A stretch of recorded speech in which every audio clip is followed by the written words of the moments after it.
Dios los bendiga. Bueno, vamos a seguir ahora con la octava charla de demonología y liberación de poseídos, de posesiones. La sexta y séptima charla pasada hablamos sobre los síntomas de las posesiones, de los endemoniados. Todas las características y síntomas. Véanlo desde el principio, siempre les digo, de la primera clase, es de 10, 15, 20 minutos, porque si no, no van a entender estas charlas que estamos dando en Corazón Cristiano para hermanos que están ayudando y que todos estamos en cierta manera trabajando para Dios o sintiéndose llamado para tantas liberaciones que hay en este lugar, liberaciones en el nombre de Jesús para la gloria de Dios. Así que bueno, viéndonos desde el principio en este canal, desde las primeras charlas, estamos siguiendo con, bueno, la sexta y séptima dije que eran los síntomas, esta es la octava, vamos a ver los síntomas asociados con los síntomas médicos, los síntomas psiquiátricos, de diagnósticos de enfermedades mentales, a ver a dónde uno puede ver esa asociación y dónde puede despertar sospechas y dudas de entre si está endemoniado o si está afectado psiquiátricamente. Yo le dije que había escrito unos libros y dos sobre estos temas. El libro Liberando Poseídos, le dije que iba a traer partes para leer. Ahora extraje esta parte, esta hoja, estas páginas, porque quiero ser preciso en esto. En algunas cosas que no cierran dentro de la psiquiatría, comparándolo con algunas manifestaciones demoníacas. En muchos casos, algunos de estos extraños comportamientos que les hablé en las clases pasadas son ocasionados por diferentes enfermedades. Algunos de estos comportamientos, pero no todos, porque otros no terminan de encajar puntualmente en un diagnóstico certero. Por ejemplo, como que fuera, bueno, esto es que un doctor diga esto es epilepsia y punto. Bueno, no encaja certeramente en la epilepsia, uno le puede decir, porque ahora está haciendo una manifestación que no corresponde a un epiléptico. Bueno, puede decir un doctor, pero lo que recién vi es epilepsia. Bueno, pero ahora está viendo otra cosa, porque el endemoniado se manifiesta de diferentes maneras, porque está simulando diferentes cosas para escaparse ahí, para que no le expulsen más de ese cuerpo. Y entonces tiene diferentes características. Bueno, esta no es epilepsia, entonces, bueno, un observador clínico médico diría, bueno, es verdad, esto ya no es la manifestación epiléptica que observé recién, ahora esto que está haciendo es claramente una esquizofrenia que está afectada a esta persona. Y sí, ¿verdad? El médico observa que es un enfermo esquizofrénico, da ese diagnóstico y aparentemente parece certero. Pero doctor, recién usted dijo que sí, lo que estaba haciendo recién es un ataque de epilepsia. Pero ahora, a lo largo de... No hay que olvidarse que hay personas que uno está liberándolas durante de media hora, 1 hora, 2 horas, 3 horas, 4 horas. Entonces pasa por un montón de características y de manifestaciones. Entonces un doctor a la media hora puede decir, sí, lo que vi hace media hora era netamente epilepsia. Ahora yo estoy observando que aparte de esta persona está afectado mentalmente con una esquizofrenia. Y sí, y es muy similar a la esquizofrenia. Este, por ahí uno sigue liberando a la persona y hace diferentes manifestaciones que puede estar dentro de la esquizofrenia, pero hay otras que no. Y uno le podría poner, oye doctor, esto también es esquizofrenia lo que está haciendo ahora, no. Hay diagnósticos precisos dentro de la medicina psiquiátrica y podría decir, no, esto es una crisis histérica histeriforme, porque esta persona entró en crisis y se diagnostica así y debe tener razón, ¿no es cierto? Él estudió y sabe de los síntomas que está observando en distintas personas, en distintas desórdenes. Eh, si el médico psiquiatra seguiría mirando esa persona u otro endemoniado que está ese mismo día y observa otra liberación, por ejemplo, también diría lo mismo, tiene forma de epilepsia, forma de crisis histeriforme, forma de esquizofrénica, forma de desorden disociativo de la personalidad. Este es otro diagnóstico que un doctor bien podría darle casi certeramente. Esto no es epilepsia, no es, se va de la esquizofrenia. Esto es un desorden disociativo de identidad o de personalidad. Y sí entra en ese casillero, en algunos casos. Y después el endemoniado hace otras manifestaciones que se van de ese síntoma, digamos, de ese diagnóstico. Y entra en lo que para ellos también eso tiene otro diagnóstico, porque cada movimiento, cada característica de una persona tiene un diagnóstico psiquiátrico médico. Y entonces dirían, bueno, lo que tiene en este momento se llama fobia. Fobia que a la gente, no, fobia a lo sagrado. Pues yo ve al pastor, ve al siervo, al que va a expulsarlo y la persona retrocede, no quiere saber nada, se tapa los oídos, corre, se acurruca en un rincón, a veces, ¿no? Pasan estas cosas. Quiere que se callen, por favor, ¿no? Es una fobia a, bueno, en el caso que sea un cura católico, con la cruz, la persona, bueno, siente totalmente un rechazo histérico a eso, que se le dice justamente fobia, pero fobia no a la gente ni al encierro, sino a lo sagrado, a lo que tenga que ver con la expulsión propiamente dicha. Bien, pero ¿qué pasa? Son varias entonces los diagnósticos médicos que le caberían a un endemoniado, a un mismo endemoniado, y a otro, si se tuvieran observación sobre ellos. Esto ya ha pasado, por supuesto, como cantidades en partes del mundo y en todos los tiempos, hay médicos que fueron a observar a esas manifestaciones. Pues lógicamente las personas que no son muy creyentes van directamente al doctor. Van directamente al doctor porque está extraño, se tiene algunas pérdidas de saber en espacio y en horario, cambió el comportamiento. Bueno, empiezan por la psiquiatría, por la psicología y pasan por diferentes doctores, clínicas, hospitales, porque no se le va solucionando el problema. Lo van medicando. Entonces, esto que yo estoy haciendo no es una conjetura, sino más o menos lo que diagnostican distintos médicos o diagnostican que tiene algunas enfermedades de las que mencioné.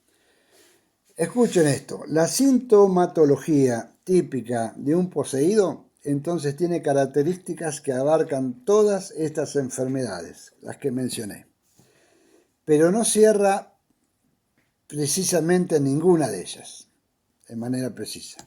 No cierra bien en una porque tiene algunas cosas de otra y así sucesivamente.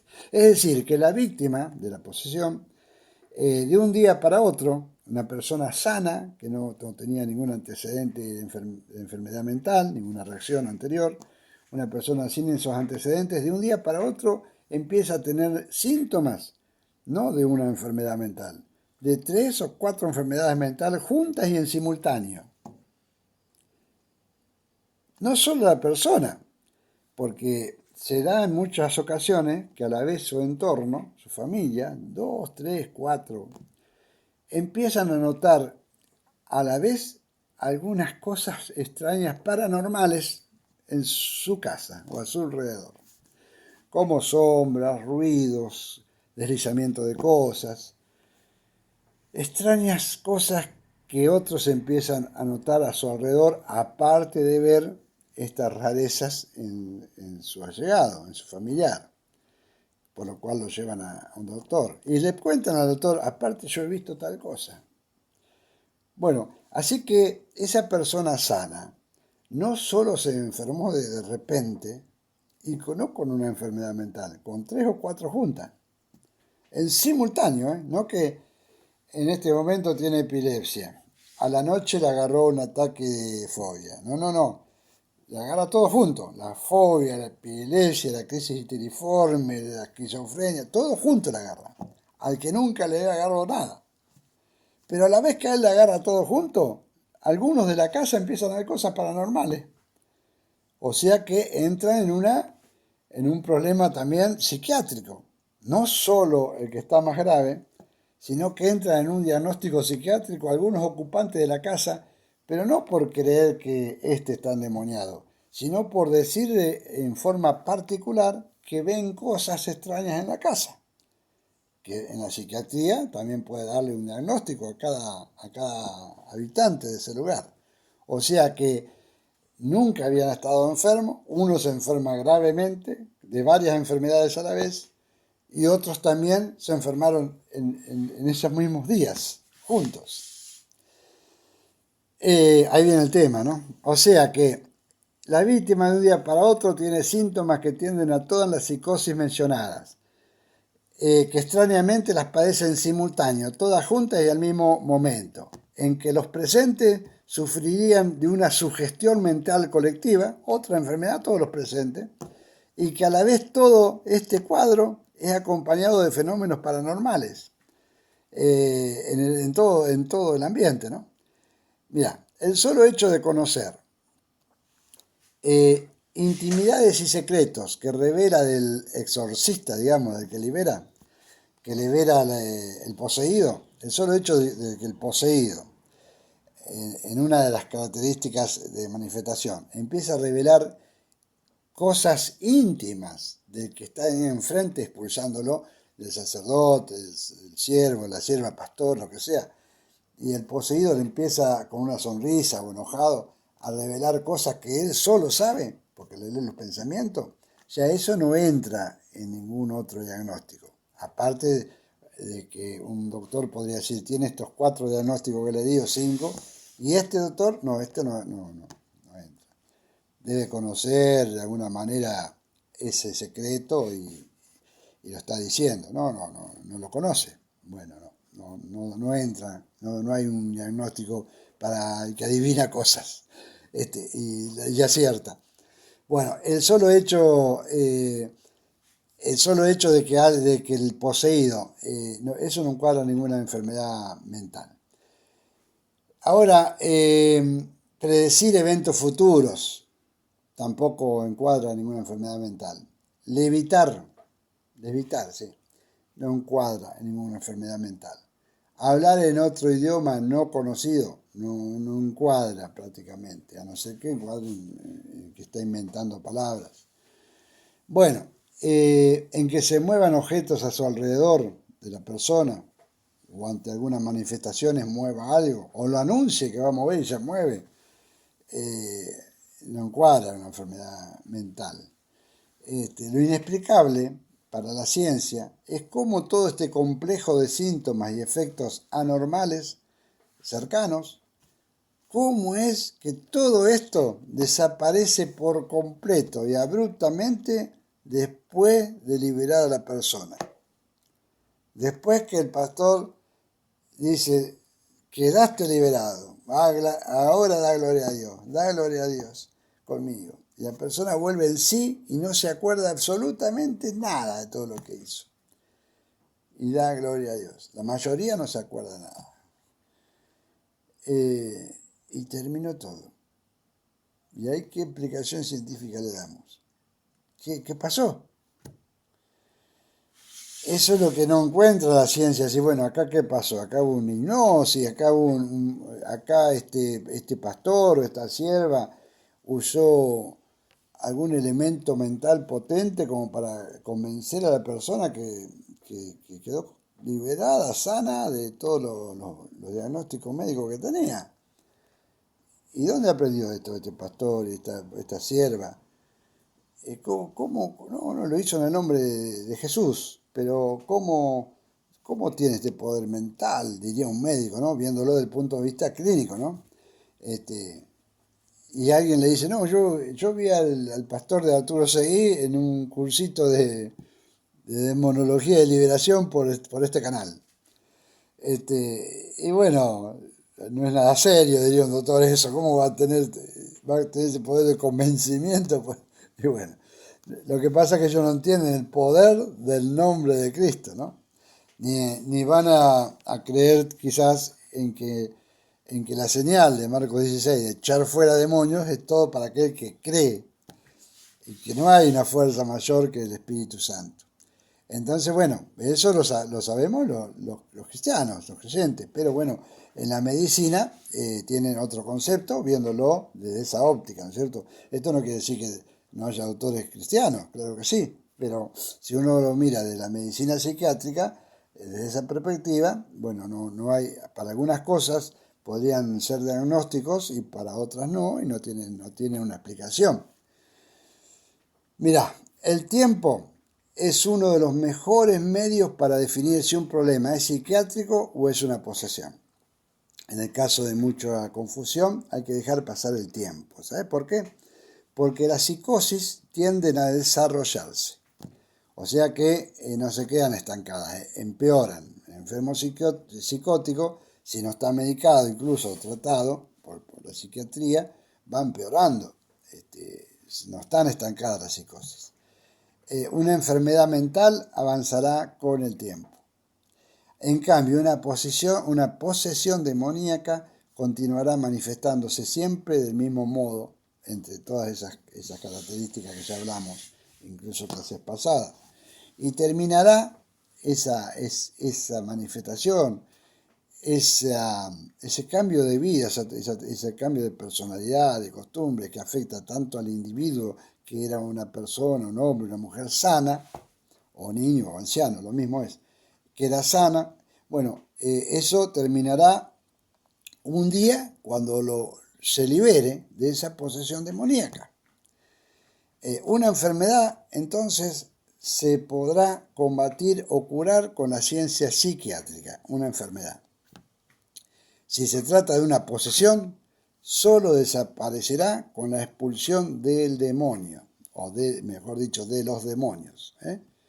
Entonces son dos cosas muy diferentes.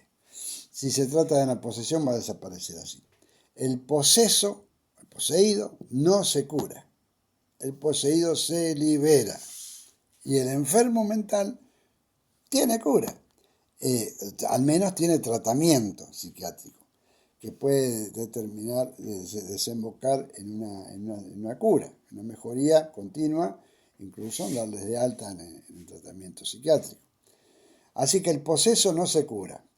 Si bien la ciencia se libera, si bien la ciencia ha avanzado sorprendentemente en el estudio de la mente humana, no hay un diagnóstico preciso y exacto para algunos cuadros que se pueden encasillar en lo que Jesús llamó endemoniados, en todas las Biblias. Jesús los llamó endemoniados y no hay un diagnóstico preciso, a no ser nombrando, como dije antes, un montón de enfermedades todas juntas en simultáneo, pero hay 2 o 3 manifestaciones que ahí no hay diagnóstico, como ya les dije, conocer o hablar de eventos futuros que no pasaron, que el endemoniado sepa cosas del que está enfrente, levitar, hablar en otro lenguaje, de lenguas muertas, en fin, hay varias cosas que no entran. Ya el médico esto no tiene diagnóstico, mucho menos el de todos los presentes que ven cosas. Bueno, sí, puede ser una esquizofrenia o una crisis multiforme o un trastorno de la personalidad de todos los que están acá alrededor, porque todos están viendo cosas. Así que podría ser eso. El solo hecho de suponer que los mismos, en vez de ser endemoniados, eran enfermos mentales, ¿de quién estoy hablando? Acabo de decir, Jesús los llamó endemoniados. El solo hecho de suponer que todos los que Jesús llamó endemoniados y los liberó no eran endemoniados, sino enfermos mentales. Bueno, eso nos conduciría a entender que nuestro Señor Jesús, para todo el cristianismo en el mundo entero, sea la denominación que sea, nuestro Señor Jesús anduvo entre la gente y entre los endemoniados totalmente equivocado, errado totalmente, porque creía que eran demonios a quienes expulsaba Jesús, y no solo él, además encargó a los discípulos y se escribió en la Biblia que lo sigan haciendo, que por eso estamos nosotros, somos siervos de Dios, haciéndolo, porque dice la Biblia, es el encargo de Jesús, del que creemos, por eso somos cristianos, porque creemos lo que Jesús enseñó, la doctrina cristiana. Ahora, el solo hecho de creer que no hay endemoniados y sí hay enfermos mentales, estamos diciendo que Jesús entonces se confundió totalmente, y al confundirse Jesús de esa manera y llamando endemoniados a quienes estaban enfermos, creyendo que Él los curaba a los endemoniados y estaban enfermos, y dándole indicaciones a sus discípulos y a todos los que venían después, dejando en la Biblia escrito, que sigan echando demonios, y no eran endemoniados, eran todos enfermos mentales, entonces tendríamos que dejar todo de ser cristianos, porque no puede ser que el Hijo de Dios, Jesús es el Hijo de Dios, es Dios mismo hecho carne, es la Trinidad, Padre, Hijo y Espíritu Santo, para toda la cristiandad, de cualquier denominación. Bueno, realmente entonces no lo era. Esto terminaría con la cristiandad, porque no lo era, porque entonces era un hombre confundido, un hombre que en enfermos mentales veía demonios, y que lo quiso enseñar y lo dejó sentado en la Biblia, y enseñó cómo hacerlo y que lo sigan haciendo, y enseñanzas totalmente equivocadas. No es digno de seguir, no era hijo de Dios, no era perfecto, no venía del cielo entonces. Terminó el cristianismo entonces. Bien, entonces ese que no solo repulsaba, sino que además se encargó a sus discípulos que lo continúen haciendo. Y él sabía separar por su enseñanza muy claramente lo que era el don de la sanidad con el don de echar fuera demonios. Así que solo eso tenemos como enseñanza, que no es que la persona estaba enferma mentalmente y debe ser que por la fe es sanada. No, los demonios se resisten. Esto no es como sanar una persona con una dolencia o una enfermedad física de algún órgano, que siente paz cuando se le ora y de repente no está más en la radiografía y en los estudios la enfermedad que la afectaba. Sino que estas personas, cuando se le ora, sienten rechazo total, hacen manifestaciones siempre muy semejantes y después abruptamente quedan liberadas. No tienen nunca más un síntoma. Hay personas que se liberan totalmente, no tienen más un síntoma, y uno le puede plantear a la medicina psiquiátrica, de repente se curó ese día que fue liberada. Han pasado 10, 20 años, 30 años y nunca más había tenido un síntoma. Ha fallecido un día de otra cosa. ¿Desde cuándo? Desde que esa noche que le oró el siervo o la sierva de Dios y liberó a esa persona, que le había venido esa enfermedad bruscamente, sin antecedentes. Le duró 10 días, 6 meses, un año, lo que sea. Lo que sea. Hay personas que han estado en distintos tratamientos, años primero, y fue liberada ahí. Han cambiado las medicaciones, han pasado por distintos psicólogos, psiquiatras, hospitales, clínicas. Un día alguien la liberó. Sí, también han pasado por varias iglesias, pero como expliqué la clase anterior, hay algunas diferencias. Entonces, bueno, esto es lo que hoy podemos saber. Ahora, la clase siguiente continuaremos con algunas, empezando ya a cómo se hacen algunas liberaciones. Que Dios lo bendiga.